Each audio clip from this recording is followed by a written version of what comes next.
Hello అండి అందరికీ welcome back to our channel. అందరూ ఎలా ఉన్నారు? నేనైతే చాలా బాగున్నా. ఇంకా మార్నింగ్ అయితే ఒక వీడియో పెట్టాను కదా, నిన్న మార్నింగ్ సండే మార్నింగు చీపురు గురించి అని. ఆ ప్లాస్టిక్ చీపుర్ల గురించి అయితే నేను ఒక విషయం చెప్పడం మర్చిపోయాను. అదేంటి అంటే అదైతే వాషబుల్ అనమాట. ఆ వాషబుల్ అని చెప్పడం ఆ వీడియోలో అసలు గుర్తులేదు. ఇట్లుంటుంది నా మతిమరుపుతోని. నేనైతే ఆ చీపుర్లు ఒక 2 months బ్యాక్ అయితే కొన్నాను. 2 అయితే వచ్చినాయి. చాలా అంటే చాలా బాగున్నాయి. రోడ్ మీద కాకుండా ఓన్లీ ఇంట్లో బయట ఊడ్చుకోవడానికైతే చాలా కంఫర్ట్‌గా ఉంటది. ఇంకొక వీడియోలో కవర్‌లో ఏముందో నెక్స్ట్ వీడియోలో చెప్తానని చెప్పినాను కదా! ఇంకా ఆ కవర్‌లో ఏముంది అంటే మిక్స్చర్ అయితే ఉన్నాయి.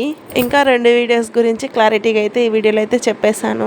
ఆగండి వీడియోకి లైక్ చేశారా? లైక్ చేయకపోతే ఇప్పుడే లైక్ ఇవ్వండబ్బా! కొత్తగా ఛానల్‌ని ఎవరైనా చూస్తే ప్లీజ్ సబ్స్క్రైబ్. అసలు నువ్వు చేసే వీడియో ఏంది? నువ్వు చెప్పే మ్యాటర్ ఏంటక్కా అని అనుకుంటారా? ఏం చేయాలండి బాబు, ఇంకా నా మతిమరుపు అట్లుంటది. ఇంకా ఆ వీడియోలో మిస్ అయినవే ఈ వీడియోలో అయితే కవర్ చేశాను.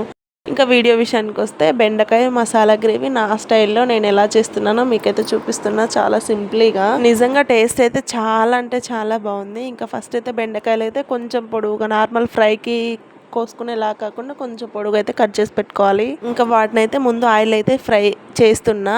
ఫ్రై చేసేటప్పుడు మూత అయితే అస్సలు పెట్టకూడదు. మీకు తెలుసో తెలీదో ఈ టిప్ అయితే.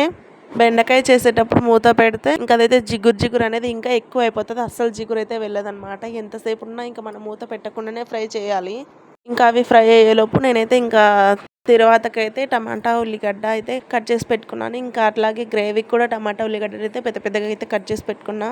ఇంకా బెండకాయలు అయితే వేగిపోయినాయి. ఇంకా అవి తీసేసి ఇంకా వేరే ప్లేట్లు అయితే పెట్టేసుకొని ఇంకా పోపు అయితే వేసుకున్నాను. టమాటా, ఆనియన్స్, జీలకర్ర, ఆవాలు, కరివేపాకు అన్నీ వేసి అవి ఒక 50% వేగిన తర్వాత ఇంకా నేను టమాటా, ఉల్లిగడ్డ, కొబ్బరి, వెల్లుల్లి అయితే వేసి పేస్ట్ అయితే పట్టాను. ఆ పేస్ట్ కూడా వేసి మనకి ఎన్ని వాటర్ కావాలో అన్ని వాటర్ వేసేసి పసుపు, ఉప్పు, కారం ఇవన్నీ వేసేసి ఇంకా బాగా మగ్గనివ్వాలి.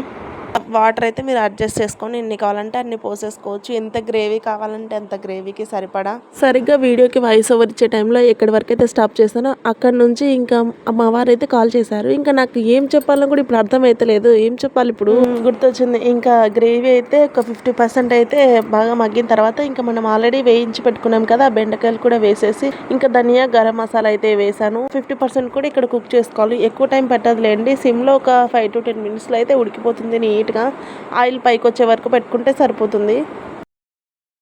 కూరలో ఇంకా ధనియా పౌడర్ అయితే వేస్తుంటే ధనియా పౌడర్ అయితే కింద పడింది. ఇట్లుంటుంది నా ఆత్రం. నాకైతే అన్ని డబల్ పనులే. మీకు కూడా ఇంతేనా? వంట చేసేటప్పుడు ఫాస్ట్గా చేస్తే ఇలానే అవుతుందా?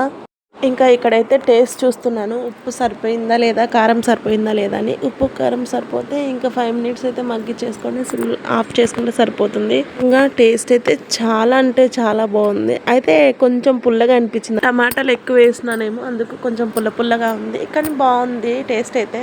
అక్కడ వెల్లుల్లిపాయ ఎందుకు చూపిస్తున్నా అంటే గ్రైండ్ చేసేటప్పుడు నేను చూపించలేదు కదా, అక్కడ మిస్ అయిందని చెప్పి ఇక్కడైతే చూపిస్తున్నా. ఫైనల్లీ ఇంకా మన కూర అయితే రెడీ అయిపోయింది. ముందైతే కర్రీ చేసి పెట్టాను, అన్నం తర్వాత చేశాను. లాస్ట్ 9 అయిపోయింది. మేము తినే వరకే చల్లగా అయిపోయింది, కానీ బాగానే ఉంది. మీరైతే వీడియోకి ఒక చిన్న లైక్ ఇచ్చిపోండి. మళ్ళీ గుర్తు చేస్తున్నా. See you in the next video. By.